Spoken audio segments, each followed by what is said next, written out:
Donald Trump ने ना crypto की बैंड बजा दी भाई। बुल रन चल रहा था अच्छा खासा, बिटकॉइन 1,06,000 US डॉलर पे चले गया था, बट अब देखो $70,000 पे आ गया है।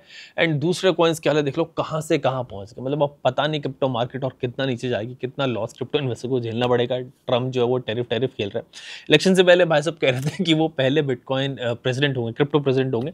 एंड शुरुआत में यार लग भी रहा था ऐसा कि जैसा उन्होंने प्रेसिडेंट बनने के बाद स्टेटमेंट्स दिए तब, और फिर जब बिटकॉइन स्ट्रेटेजिक रिजर्व उन्होंने क्रिएट कर दिया तब लग रहा था कि सब कुछ बढ़िया कर रहे हैं। बट यार ये टैरिफ के चक्कर में ना सब कुछ हवा हो गया। सबकी टेंशन बढ़ा दी है ट्रंप ने। स्टॉक मार्केट का तो इससे ही बुरा हाल है, वो तो तबाही मची हुई है। सो इस पर आज आपसे बात करूंगा कि अगले 1-2 महीने में क्रिप्टो में क्या बड़ा होने वाला है। क्या और बुरी सिचुएशन हम यहाँ पे देखेंगे, और नीचे जाएगी क्या क्रिप्टो मार्केट? लोग तो 25% नीचे जाने की बात कर रहे हैं, और या फिर यहाँ से बुलरन की तरफ हम फिर से वापस जाएंगे। ऑल्सो जो लोग मीम कॉइन्स में इन्वेस्टेड हैं उनको अब क्या करना चाहिए? बहुत सारे लोग हैं जो मीम कॉइन्स में, इस पर बात करेंगे। पाई नेटवर्क से रिलेटेड काफी सारे क्वेश्चंस आपके आ रहे थे, पाई में क्या चल रहा है ये भी जानेंगे। और उधर पाकिस्तान में उन्होंने सीजी को अपनी क्रिप्टो काउंसिल का स्ट्रेटेजिक एडवाइजर बना दिया भाई, वहां क्या चल रहा है ये भी डिस्कस करेंगे। एंड फिर ईडी ने इंडिया में बाइनेंस यूजर्स को नोटिस भेजने शुरू कर दिए।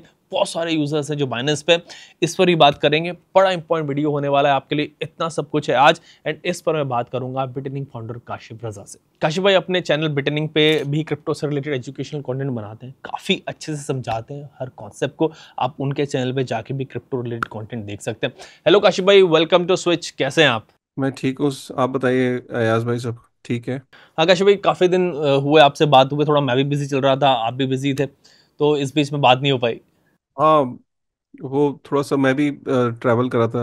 फेस्टिवल था, ईद थी, तो पहले तो आपको ईद की बहुत बहुत मुबारकबाद।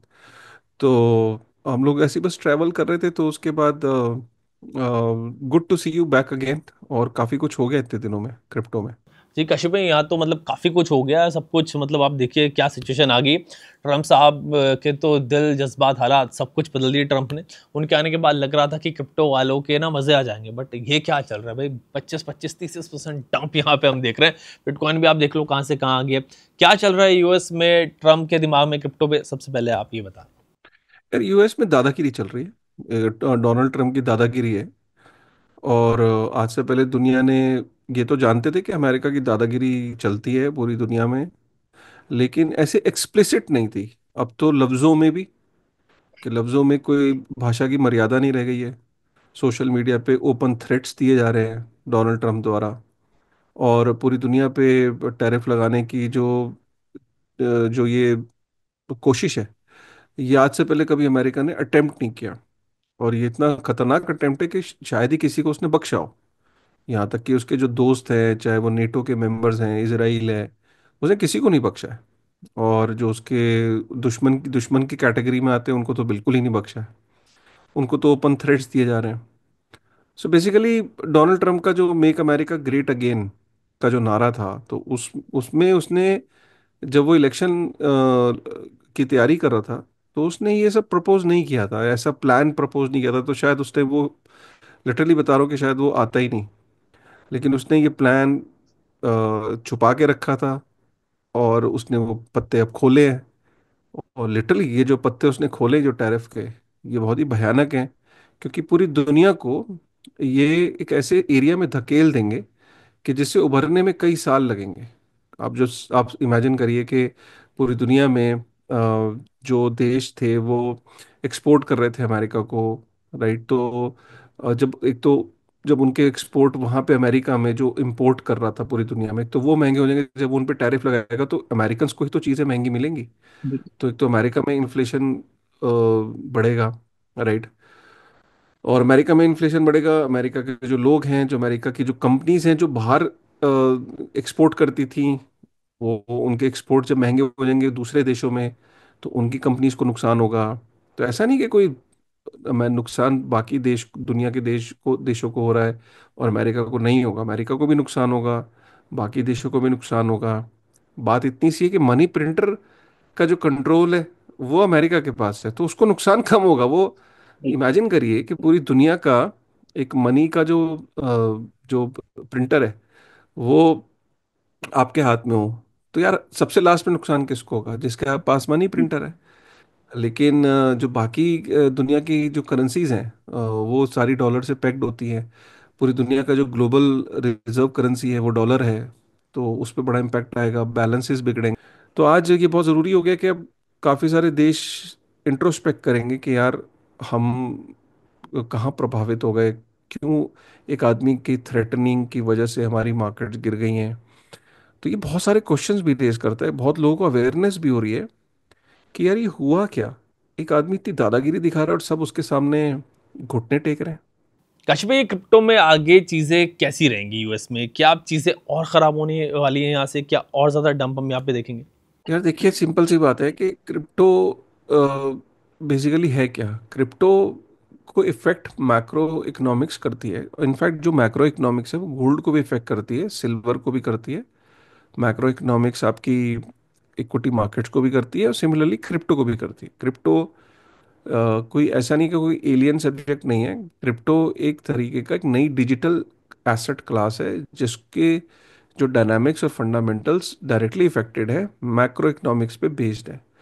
क्रिप्टो में लोग पैसा लगाते कब है? ऑब्वियसली क्रिप्टो के अंदर लोग पैसा तब लगाते हैं जब लोग समृद्ध होते हैं, उनको एक सर्टेनिटी होती है कि मेरी सर्टेन इनकम आ रही है और मेरे पास कुछ पैसे बचे हैं, मेरे को इसको इन्वेस्ट करता हूँ कि चलो मैं कुछ पैसे अपने ग्रो कर लूँ। अब एक सिनेरियो को समझिए। टैरिफ्स को लेके एक अनसर्टेनिटी बढ़ी है दुनिया में। अमेरिका के रिसेशन में जाने की बातें और पूरी दुनिया के अंदर डिफ्लेशन होगा। पूरी दुनिया के अंदर एक बहुत ही एक बुरा माहौल बनने की उम्मीद है। तो लोगों के अंदर जब अनसर्टेनिटी आती है तो लोगों का फर्स्ट रिएक्शन क्या होता है कि वो जो एसेट क्लासेस हैं जो स्पेकुलेटिव हैं बहुत ज़्यादा, उनमें से वो लोग निकलना शुरू करते हैं और उसको कैश में कन्वर्ट करने लगते हैं। एक तो जो प्रॉफिट में वो प्रॉफिट बुक करता है, जो प्रॉफिट में नहीं है वो कहता है यार चल थोड़ा बहुत लॉस हो रहा है, आगे पता नहीं क्या होगा इस एसेट क्लास का, क्योंकि ये बहुत एसेट क्लास बहुत वल्नरेबल है, तो यार मुझे इसमें से निकलना है। इसीलिए स्टॉक्स के अंदर भी स्मॉल कैप्स बहुत धड़ाम से गिरे हैं पूरी दुनिया में। मैग्निफिसेंट सेवन जो कंपनीज हैं पूरी दुनिया की, जो जिसमें एप्पल, गूगल, माइक्रोसॉफ्ट, ये कंपनीज आती हैं, एनवीडिया, टेस्ला, आप सोचिए कि वो 30% से ऊपर गिरा है। एनवीडिया जैसे स्टॉक 35% गिरे हैं, टेस्ला जैसे स्टॉक 40% से ऊपर गिरे हैं, नाइकी जैसे स्टॉक 78% गिरे हैं। तो जब बड़ी बड़ी कंपनीज के स्टॉक्स गिर रहे हैं तो क्रिप्टो के अंदर तो ये लाजमी सी बात है यार, क्योंकि क्रिप्टो और स्टॉक्स दोनों ही स्पेकुलेटिव एसेट क्लास में आते हैं। एक आदमी का स्वाभाविक होता है कि पहले रोटी खाएगा, कपड़े पहनेगा, बच्चों की एजुकेशन की फीस देगा, या वो स्टॉक्स में इन्वेस्ट करेगा या क्रिप्टो में इन्वेस्ट करेगा। क्रिप्टो में और स्टॉक्स से पैसा निकल रहा है। और एक और चीज़ आपने देखा होगा कि इतने 5-10 हज़ार सालों में भाई लोगों को एक चीज़ तो क्लियर है कि जब भी ऐसी कोई भयानक स्थिति आती है तो लोगों ने देखा है इतने सालों में, हजारों सालों में, एक चीज़ देखी कि भाई गोल्ड अच्छा परफॉर्म करता है। और गोल्ड क्या है कि इतनी जल्दी उसके अंदर स्पाइक्स नहीं आते, ना बहुत तेज़ी से बढ़ता है ना बहुत तेज़ी से गिरता है। ऐसा नहीं कि आज अगर गोल्ड 91,000 US डॉलर पे पहुंच गया है तो गोल्ड अचानक आपको 50,000 डॉलर पे दिखेगा 2 दिन बाद। ऐसा क्रिप्टो में हो सकता है, ऐसा इक्विटीज में भी हो सकता है। हफ्ते के अंदर अंदर 50% की गिरावट आप क्रिप्टो में भी देख सकते हो और स्टॉक्स में भी देख सकते हो, लेकिन गोल्ड में ऐसे सरप्राइजेस नहीं मिलते हैं। तो गोल्ड में जब सरप्राइजेस नहीं मिलते हैं तो लोग क्या करते हैं कि सेफ हेवन की तरफ दौड़ते हैं। और वो सेफ हेवन में क्यों दौड़ते हैं? क्योंकि उनको पता है कि ऐसे माहौल के अंदर अनसर्टेनिटी में गोल्ड उनको एक सर्टेनिटी देता है। एक सरप्राइज फैक्टर नहीं होता है गोल्ड में, तो इसलिए लोग गोल्ड की तरफ जा रहे हैं। तो मैक्रो में हर चीज़ इफेक्ट होती है। बात इतनी सी है कि एक दिन आएगा, क्योंकि अभी 15 साल के अंदर हम बिटकॉइन को सोच रहे हैं कि वो गोल्ड गोल्ड की तरह बिहेव करे, लोग गोल्ड की तरह उसे समझे। लोगों को बिटकॉइन समझ नहीं आता है, गोल्ड समझ में आता है लोगों को। गोल्ड एक मेटल, एक सिंपल सी चीज़ है, लोग हाथ में लेते हैं, मेटल है, चमकता है, ज्वेलरी बनती है। और इसको लैब में नहीं बनाया जा सकता। आठ 3-4 चीज़ें पता है, लोग गोल्ड से कंफर्टेबल हैं और सदियों से उनके माँ बाप, दादा दादी, परदादा दादी, वो सदियों से उनको समझा रहे हैं, तो गोल्ड समझ में आता है। बिटकॉइन को समझाने वाले अभी कितने लोग हैं? आप अपने घर में जाके अपने इंजीनियरिंग भाई को ये पूछिएगा कि बिटकॉइन क्या है, वो आपको डेफिनेशन नहीं दे पाएगा। लेकिन गोल्ड की डेफिनेशन आप अपनी दादी से पूछेंगे गोल्ड क्या है तो बता देंगी। तो बेसिकली क्या है कि है बिटकॉइन एक्चुअली में डिजिटल गोल्ड की तरह ही। इंस्टीट्यूशंस तो की गेम समझ गए हैं, जिनको समझ में आ गई है वो बिटकॉइन को नहीं बेचते। क्योंकि अभी भी अगर आप देखो पूरी दुनिया में इतने केओस के बावजूद फिगर ये बताती है ऑन चेन कि 63 to 64% लोगों ने एक साल से अपना बिटकॉइन नहीं बेचा है। जितने भी बिटकॉइन के होल्डर्स हैं, 63% बिटकॉइन जो है वो बिका ही नहीं है। और ये फिगर मैक्सिमम पहुंच जाती है, कई बार 75% भी पहुंच जाती है। तो हॉडलर्स बिटकॉइन की गोल्ड से ज़्यादा हॉडल करने वाले बिलीवर्स हैं, लेकिन ये लोग कम है। जिस दिन ये लोग की तादाद बहुत हो जाएगी, उस दिन बिटकॉइन भी गोल्ड की तरह बिहेव करेगा। अभी पीछे अगर हम देखें, ओवरऑल मैं आपको एक बड़ा इंटरेस्टिंग फैक्ट बताता हूँ कि बिटकॉइन ने एक्चुअली में तो बहुत अच्छा परफॉर्म किया। कैसे? नवंबर के अंदर जब डोनाल्ड ट्रंप आया तो एक डेटा ये बताता है कि उस टाइम पे करीब मैग्निफिसेंट सेवन के एक बिटकॉइन के अंदर 1350 या 1400 शेयर आते थे। मतलब अगर आप एक बिटकॉइन को खर्च करो और सारे कंपनियों के शेयर्स मैग्निफिसेंट सेवन के अंदर बराबर से डिवाइड कर दो उतने पैसे को, तो 1350 या से 1400 शेयर आते थे। आज मैग्निफिसेंट सेवन के करीब 1900 शेयर्स आते हैं। राइट? तो इसका मतलब बिटकॉइन स्ट्रांग हो रहा है टेक स्टॉक के ऑपोजिट अगर हम देखें। ये कुछ मेट्रिक्स हैं जो बताते हैं कि इस केओस में भी अगर हम देखें तो बिटकॉइन 19 से 20% गिरा है। बाकी अगर मीम कॉइन्स, इथेरियम 44% गिरा है, मीम कॉइन्स 50% गिरे हैं, एआई एजेंट्स 50% गिरे हैं, स्मॉल कैप्स के अंदर हम कई कॉइन्स 50% 60% गिरे हैं।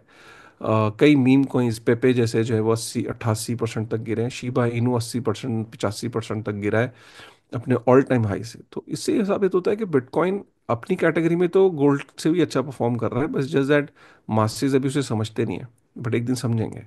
मैं एक रिपोर्ट पढ़ रहा था काशी भाई कि क्रिप्टो मार्केट स्पेसिफिकली बिटकॉइन 25% और गिर सकता है। 25% अगर बिटकॉइन गिरता है तो दूसरे जो कॉइन्स हैं उनकी हालत क्या होगी, मतलब आप सोचिए। सो क्या और डंप यहाँ पे हो सकता है, और डंप के लिए लोगों को रेडी रहना चाहिए, और बुरी हालत होने वाली है? क्यों नहीं गिर सकती? बिल्कुल। अभी अभी आपको बिल्कुल सतर्क रहना चाहिए, क्योंकि अभी चाइना ने बोला है मैं झुकेगा नहीं। उसने बोला है कि मैं तुझे झुकाऊंगा। और डोनाल्ड ट्रंप ने बोला है 8 अप्रैल तक। आज 8 अप्रैल है।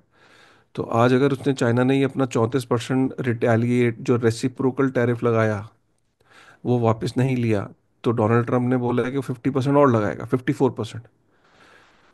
तो मोटा मोटा अगर आप सोचो कल की डेट में, अगर अमेरिका ने चाइना पे 50% का टैरिफ और लगा दिया, उधर से चाइना ने रेसिप्रोकल टैरिफ लगा दिया कि 50% उसने भी अमेरिका पे लगा दिया, तो दोनों देशों ने एक दूसरे के ऊपर 100% का टैरिफ लगा देंगे। मतलब कोई कोई चीज 100 रुपए की थी, वो 200 रुपए की, 204 5 रुपए की हो जाएगी। अब इमेजिन करिए कि पूरी दुनिया में क्या स्थिति पैदा हो रही है। तो चाइना कंपनी को, चाइनीज कंपनीज को भी नुकसान होगा। चाइना को मनी प्रिंटिंग करनी पड़ सकती है, कर भी रहा है वो प्लान, स्टिमुलस पैकेज रिलीज कर रहा है अपनी कंपनियों को, उनको बचाने के लिए, या इकोनॉमी के अंदर कॉन्फिडेंस बूस्ट करने के लिए कि लोग वहाँ पे ये ना सोचे चाइना में कि दे आर लूजिंग।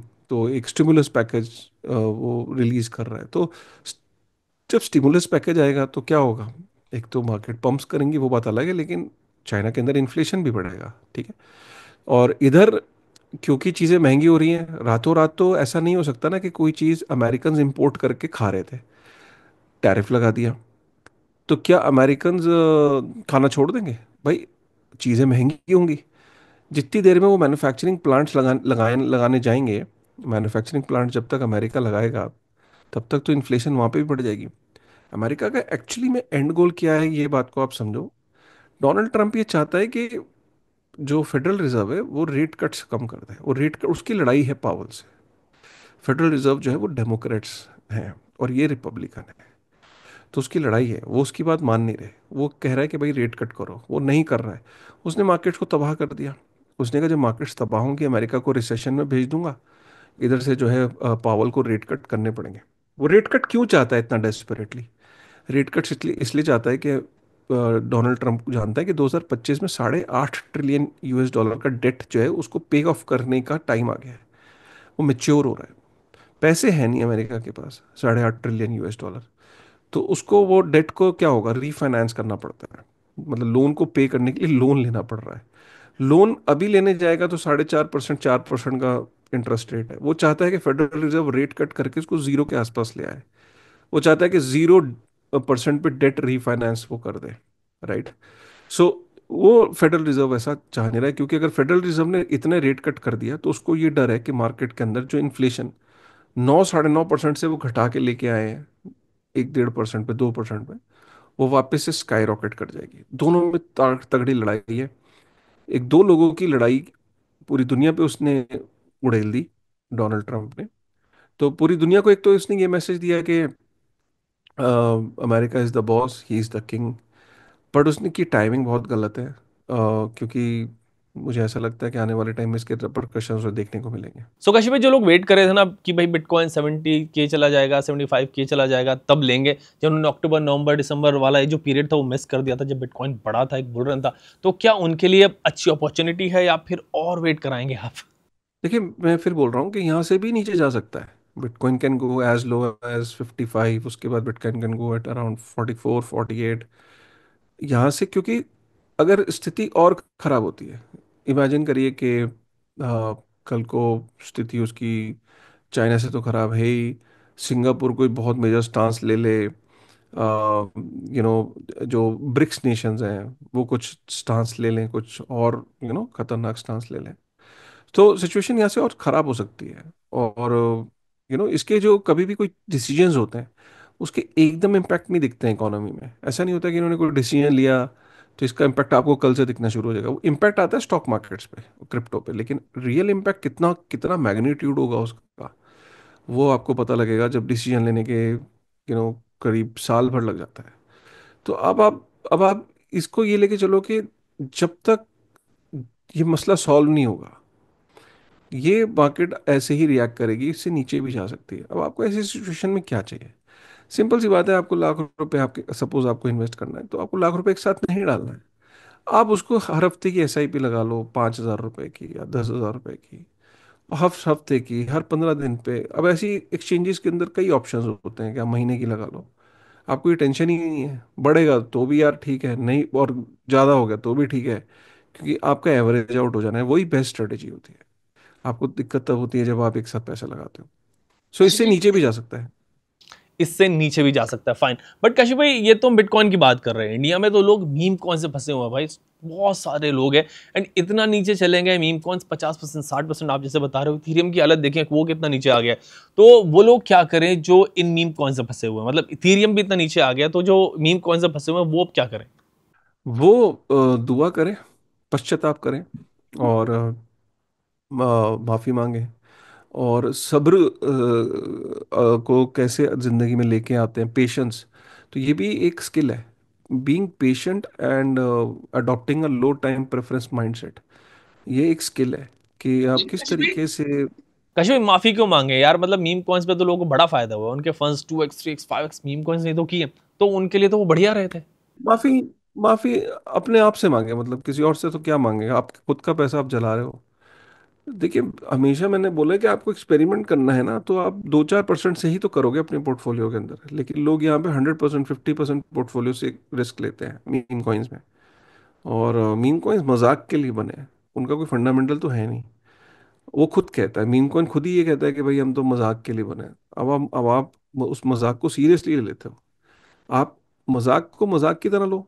आपको करना है 2 4% से, ठीक है, experiment, fun, you also want to have fun in your portfolio, तो ठीक है ना। वो 2 4% से आदमी करता है, लेकिन यहाँ पे अगर आप 100% से कर रहे हो तो माफ़ी मांगो।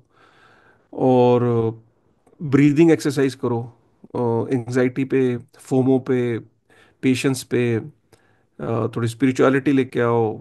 अब आपको ये बातें अजीब लग रही होंगी, लेकिन ये आप लेटर स्टेजेस ऑफ लाइफ में जब जाओगे तो यू विल फिगर आउट कि ये सब यूथ और एक्सूबरेंस की चीज़ें हैं, एंड विच इज़ ओके। मतलब जब 20s में 30s में लोगों को आप ये समझाने लगोगे पेशेंस सब्र, तो ऑब्वियसली उनको समझ में नहीं आएगा। But at some point of time they will realise कि नहीं यार, बात ठीक थी। At the end of the day, the most return people have made on the investments is like the journey has to be very boring. Warren Buffett की life में अगर इतने स्पाइक होते ना मीम कॉइन वाले, तो वो 60s में मर जाता। वॉरेन बफे की लाइफ में इतना लंबा जर्नी अगर आप देखो तो उसकी मैक्सिमम वेल्थ 65 साल के बाद ही बनी है। 90% से ऊपर की वेल्थ जो उसने बनाई वो 65 साल के बाद बनाई है। पेशेंस, सब्र, ये सब चीज़ें वर्च्यूज होते हैं।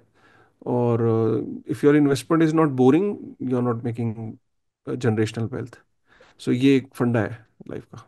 काशिफ भाई एक सिनेरियो देता हूँ आपको कि अगर किसी ने 1 लाख रुपए के मीम कॉइन्स लिए हुए, एक्चुअली एक फोन आया था मेरे पास, वो इससे रिलेटेड बात कर रहा हूँ, एंड अब वो 45,000 रुपए के रह गए, तो इस सिचुएशन में वो इनको बेच के निकल जाए कि एटलीस्ट 45,000 तो वापस मिल रहे हैं हमें, या फिर अभी बने रहे आगे कुछ बढ़ सकते देखिए एवरेज आउट करेंगे तो आपको पता ही नहीं ये मीम कॉइन उस वो वाला मीम कॉइन वापस आएगा नहीं आएगा। मीम कॉइन्स के अंदर भी कुछ बड़े लार्ज कैप्स होते हैं, उनके अंदर चांसेस होते हैं वो रिकवरी के। मीम कॉइन्स ऐसे जिनकी मार्केट कैप ही बहुत छोटी मार्केट कैप के, मिलियंस में जिनकी मार्केट कैप है, मतलब वो उन मीम कॉइन्स की तो रिकवरी भी नहीं हो पाती। और सोलाना पे ऐसे, सोलाना पे पीछे बहुत सारे मीम कॉइन्स आए, तो मुझे नहीं लगता कि सारे मीम कॉइन्स रिकवर करेंगे।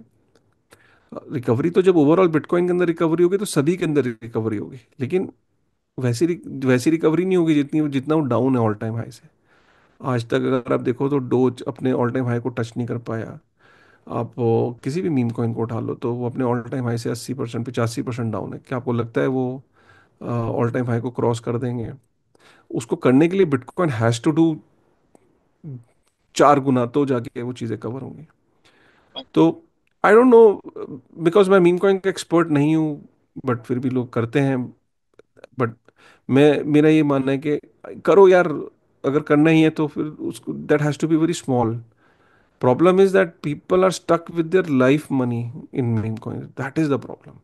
काशिफ भाई पाई नेटवर्क पे भी बात कर लेते हैं, काफी सारे क्वेश्चंस आ रहे थे उससे रिलेटेड कि पाई नेटवर्क में आगे क्या होगा। पाई भी काफी नीचे आ गया, हालत देख लो आप पाई की भी, तो इसमें आपको आगे क्या फ्यूचर लग रहा है? प्रॉफिट लोग बुक कर रहे हैं, जो उसमें पाई के अंदर वेल्स हैं उन्होंने अपना प्रॉफिट बुक किया। वो होता ही यही है, वो डंप हो जाता है ऐसे इस मार्केट्स में, तो और डंप हो रहा है। ऐसा नहीं कि उसके अंदर रिकवरी थोड़ी बहुत होगी जब मार्केट ओवरऑल रिकवर करेगी। अब वो भी एक तरीके का, मैंने शुरू में कहा था, मीम कॉइन है, कोई फंडामेंटल तो है नहीं उसमें, वो मीम कॉइन है। वो कुछ लोग उसमें बिलीव करते हैं, और जो लोगों का बिलीव कुछ भी कर सकता है। अब वो लोग उसमें बिलीव करते हैं कि नहीं एक दिन ये डिसेंट्रलाइज है, मोबाइल पे है, और उसके 50 ये फंडे देंगे। भाई उसको अडॉप्ट कौन कर रहा है, किसने उसके साथ पार्टनरशिप करी है, कौन उसको अडॉप्ट कर रहा है, कौन उसके ऊपर बिल्ड कर रहा है, कितनी डैप्स बन गई हैं, क्या टीवीएल है, क्या डीफाई बन रहा है, क्या उसका यूज केस है, कौन सी गवर्नमेंट के साथ पार्टनरशिप चल रही है, कितने उनके इवेंट्स हुए हैं, उस इवेंट्स में कौन कौन लोग आए, क्या स्पीकर थे उसमें, 50 चीजें। लेकिन वो मीम कॉइन है। मीम कॉइन का मतलब ही यही होता है, मजाक है। और ठीक है, लोग मजाक के अंदर भी बिलियन डॉलर ट्रिलियन डॉलर की मतलब अब बन जाती है मार्केट कैप। अब लोग मीम कॉइन की तरह ही है पाई कॉइन। आप चाहे इसको बुरा मानो, अब इसमें कमेंट में लोग नीचे जाके ठीक ठाक मेरे को बोल लिखेंगे, और ऐसे क्वेश्चन आप पूछते हो तो अब आप, यही वाली बात है कि बस पड़वाओ गालियां मेरे को लेकिन फैक्ट तो यही है कि वो मीम कॉइन है, कुछ उसमें बिलीव करते हैं लोग। और जैसे और मीम कॉइन्स है वैसे ही ये ऑपरेट करेगा। रिकवरी होगी, फिर डंप होगा, फिर रिकवरी होगी, ये चलता रहेगा इसमें। अब कोई ये बोलेगा जाके जी इसमें मैं तो बिटकॉइन डंप करके पाई कॉइन में लगाऊंगा, सोचो, ऐसे भी लोग होंगे।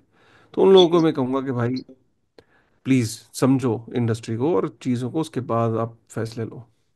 काशिफ भाई हमारे पड़ोस में कुछ बड़े डेवलपमेंट्स हो रहे हैं यार क्रिप्टो से रिलेटेड। पाकिस्तान में वहाँ सीजी को पाकिस्तान में ना क्रिप्टो काउंसिल्स का उनका स्ट्रेटेजिक एडवाइजर उन्होंने बना दिया। सो इसका क्या इम्पैक्ट होगा? पाकिस्तान जो है वो क्या करना चाह रहे हैं? वहाँ कुछ है तो है नहीं, तो क्रिप्टो से रिलेटेड क्या करना चाह रहा है? क्या क्रिप्टो में कुछ लीड वीड लेना चाहते हैं क्या लोग? या देखो, पाकिस्तान के पास कोई ऑप्शन नहीं है। पाकिस्तान की इकोनॉमी ऑलरेडी अपने बुरे फेज में गुजर रही है। डोमेस्टिक लेवल पे पॉलिटिकल अनरेस्ट है, पॉलिटिकल स्टेबिलिटी नहीं है। वहाँ पे ना तो कोई स्टार्टअप्स निकल के आ रहे हैं कि दुनिया में कोई स्टार्टअप सुना हो आपने वहाँ से। लेकिन एक चीज़ है पाकिस्तान में, वहाँ पे एक चीज़ उन्होंने अचीव करी, वहाँ पे इंटरनेट 100% है, रीच जो हो गई है। 100% रीच हो गई इंटरनेट की। चाहे उनके इलेक्ट्रिसिटी के इश्यूज हैं काफ़ी, इन्फ्लेशन का बहुत इश्यूज हैं, लेकिन टेक्नोलॉजिकल फ्रंट पे उनके यहाँ 100% सुनने में आता है कि इंटरनेट स्प्रेड हो चुका है। उसका एक चीज़ का फ़ायदा हुआ उससे उनको, नुकसान कह लो फ़ायदा कह लो, कि एक तो पाकिस्तान में क्या है कि ना, एक तथ्य ये बताते हैं कि स्टॉक मार्केट्स का भी बुरा हाल है वहाँ पे। स्टॉक मार्केट्स में लोगों को यकीन नहीं है, ठीक है। तो वहाँ मात्र 3,34,000 लोग स्टॉक मार्केट पर ट्रेड करते हैं 3,34,000। इंस्टीट्यूशनल उसमें करीब 35,000 है, और 3 लाख का रिटेल है।